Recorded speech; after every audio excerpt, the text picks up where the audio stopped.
Phase 4 of the MCU has given us some amazing new characters, but also some incredible new powers and skill sets we've never seen before in the MCU. What are the best new powers Phase 4 has introduced? What are some of the worst? How do you even rank what classifies as best or not? Well, everyone's criteria will be a bit different, but I think my list is the absolute best and there'll be no pushback whatsoever. Yep, totally believe that. Where do powers like Agatha, Wenwu, and Miss Marvel's rank? Well, let's find out right now.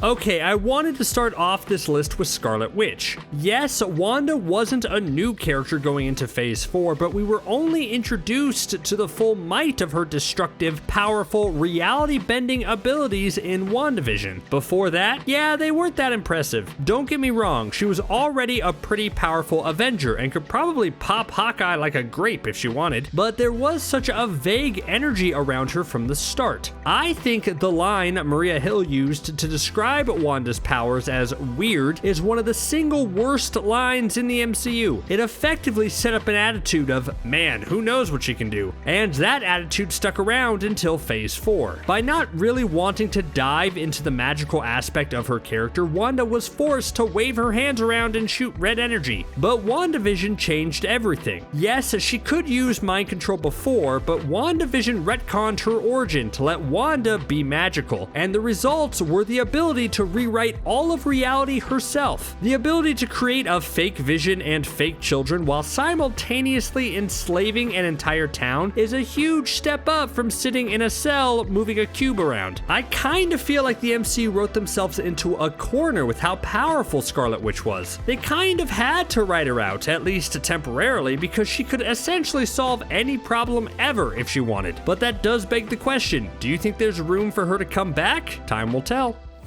While The Eternals may not have been the most well-received movie in the Phase 4 lineup, you have to at least agree that their skill sets were amazing. They had an assortment of different powers that worked better in certain situations. Of course, with the twist of the movie being that they actually were essentially just fancy machines without any machinery inside them, you have to wonder why the Celestials bothered to give them all individual powers in the first place. Why make one of them really fast, one of them punch really hard, and one of them super good at mechanical things? Couldn't you have given all the powers to everyone? But I digress. One Eternal that does not need more than one ability is Sersi. Although she spent the movie mostly not being able to engage in a lot of the big fights, she was the one who put the finishing blow on Tiamut, turning the giant Celestial into stone. Let me say that again. She altered the molecular foundation of a giant Celestial and converted organic matter into inorganic matter. And while matter manipulation never sounds as cool or hip as like flight, invisibility, or the power to shoot mini flaming grizzly bears out of your hands or something, it's one of the most useful and powerful abilities ever. Thor is now one of the biggest cornerstones of the MCU, which is just wild to think about. We know what his skill set is after all this time, so there's not a lot left to really surprise us. Thor is the god of thunder who can smack people really well with some type of worthy weapon. I think he also has the superpower of getting dumber every movie, but that's just an unconfirmed theory. Anyways, in Thor: Love and Thunder, Thor did display a new type of power. Using Zeus's thunderbolt as a conduit, Thor pulled an Odin and enchanted the group of kidnapped children's weapons. This bestowed on all of them the powers of Thor for a short time, and they kicked Shadow Monster butt. And while this moment is cool, it does raise a ton of questions. Is it only because of the lightning bolts that Thor was able to channel this power? I mean, if not, he kind of left everyone high and dry in the final fight against Thanos, right? He could have just given everyone the power of Thor in that endgame battle and called it a day. And one thing I really like about this power is that it shows Thor slowly becoming more like Odin as time goes on, which is a journey for Thor that I'm afraid gets a little lost in his current dum-dum phase. Well, he was advertised as the MCU's version of Superman, and Ikaris really did live up to that name. His strength, speed, flight, and laser eyes made him the most powerful Eternal in a straight-up fight. There's really not a whole lot to go into with his powers because they're pretty basic. He just has all the good ones. But I do wonder what his death at the end of Eternals means for the future. I'm thinking about Sentry and how he's also a Superman-esque character. Do you think if Ikaris stayed alive, he could have somehow been tweaked to be the MCU's version of Sentry? Or do you think with Ikaris gone, we could see Sentry show up now and not have any repetitive skill sets happening? Time will tell, but let's talk about Ikaris again. What I liked about the character is that he clearly knew just how powerful he was, which made the final fight pretty exciting. But of course, he ended up flying directly into the sun. You know, there is a famous Greek figure who also flew too close to the sun, but darn, for the life of me, I can't remember his name. Oh well. When Kathryn Hahn was announced to be playing a character named Agnes in WandaVision, it didn't take long for us all to figure out that she was most likely playing the villain Agatha Harkness. Man, they kind of pulled a Shang-Chi and Sean gag with that name similarity, right? Anyways, although it was heavily speculated on by fans that Mephisto was going to be the big bad that Agatha was working for, turns out it was Agatha all along. Cue the song. But don't worry, Agatha proved to be an incredibly ruthless and challenging foe for Wanda, thanks to her own dark magic abilities being enhanced by the Darkhold. Agatha was a powerful magic user, and she often used that ability to steal magic away from others. In her words, she said she took power from the undeserving and wanted to steal Wanda's abilities for herself. It's important to clarify here that by herself, Agatha is a great magic user, but she doesn't just use regular magic, she uses dark magic, which just sounds more evil, I guess. I'm really looking forward to exploring more of her magical abilities in the Agatha show, which I would assume is about how Scarlet Witch's spell is broken now that she's dead, but who knows? America Chavez might actually have the most useful and powerful ability on this list, but I'm not putting her at the top because she clearly hasn't mastered the skill yet. She can punch star-shaped holes into the multiverse itself and travel all around different universes, and in the grand scheme of things, you know, in the thing called the multiverse saga, this ability is extremely important. She is so powerful that Scarlet Witch, who is arguably the most powerful being in our universe, was determined to kidnap America Chavez to use her ability to get what she wanted. And let's not forget that her punches themselves are actually extremely strong. I keep thinking of that scene in Multiverse of Madness where they say the glass boxes Strange and America are being kept in are almost unbreakable. But when Christine can't remember her seemingly 100-character password to open the door amidst Wanda's rampage, America is able to crack the box with one punch. Yeah, by the end of the movie, America seems to have a solid grasp on her abilities and just wants to leisurely learn some extra magic before probably setting off to find her parents. So again, when Kang comes knocking, I imagine everyone will soon be knocking on America's door.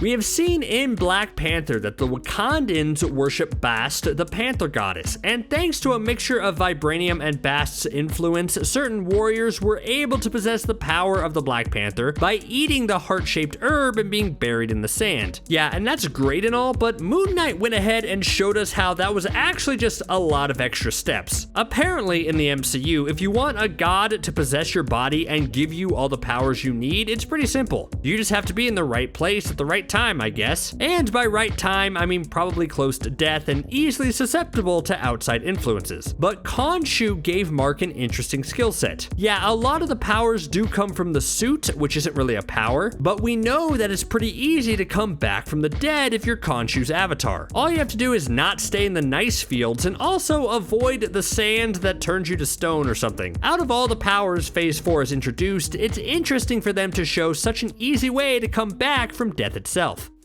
Not to judge a book by its cover, but Druig seemed more like a villain than Ikaris at first. And maybe that was the point, because although Druig did some questionable mind control things for seemingly years, we learn that he does truly care about humanity and just wants peace. Though with his invasive power, it makes Druig one of the strongest characters on Earth, at least to regular humans, that is. I imagine if Druig interacts with any other superhero, they would all say that their minds are much too powerful for the mind control. Credits will do fine.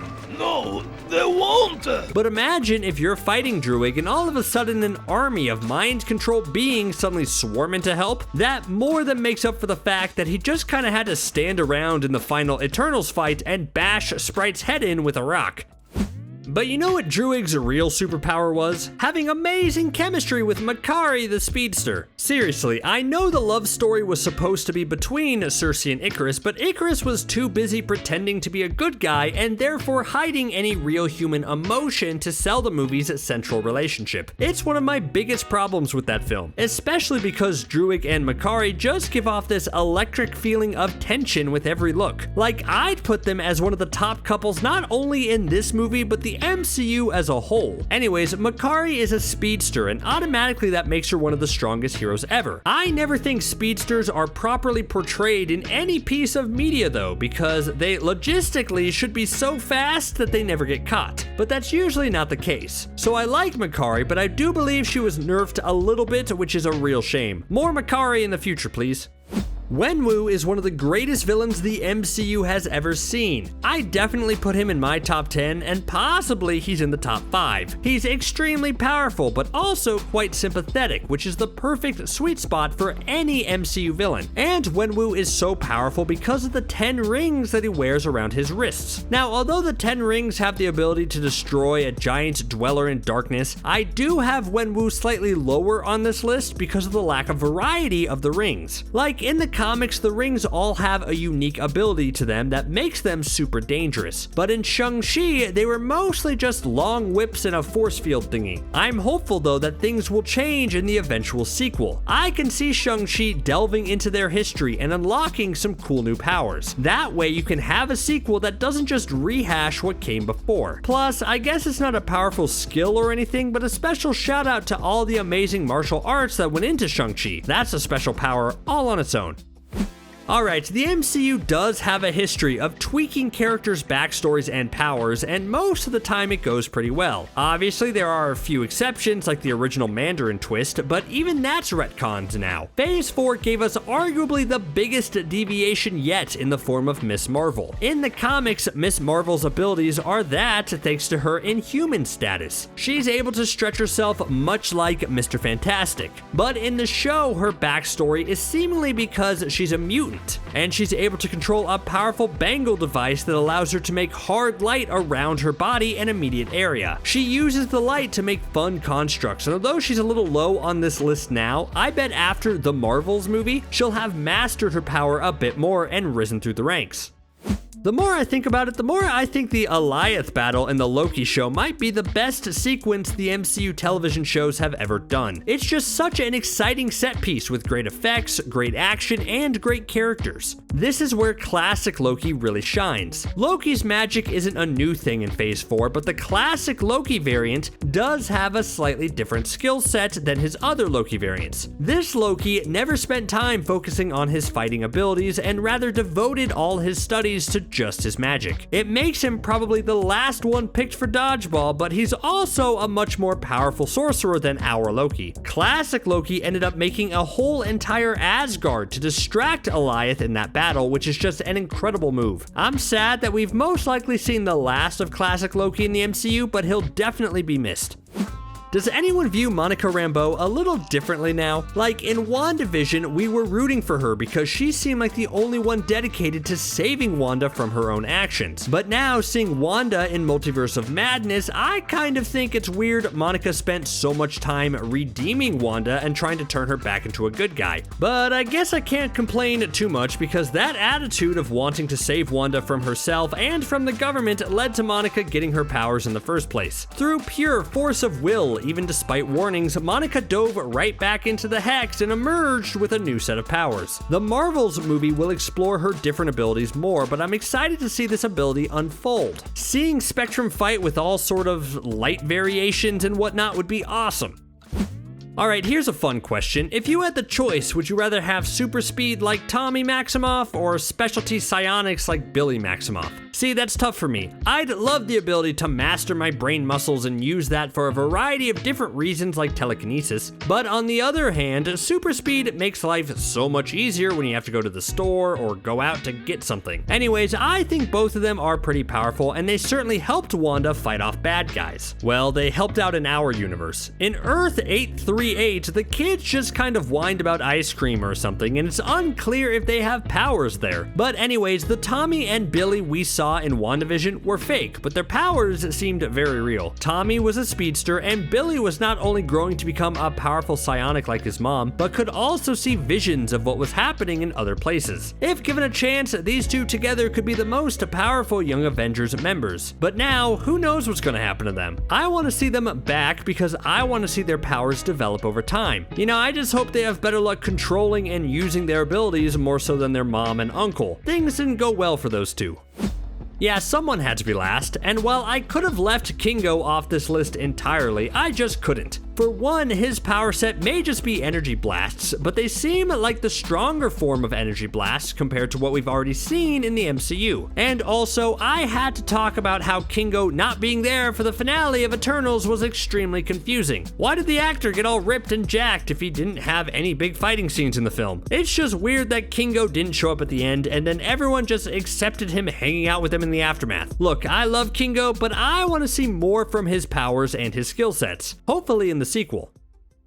Any certain power or skill set I left off that you wanted to see included? I thought of including the Watcher because his power to sit on the sidelines and never ever interfere unless it's a season finale I thought was cool, but I just couldn't fit him in. What do you guys think? Let me know. Thanks for watching CBR.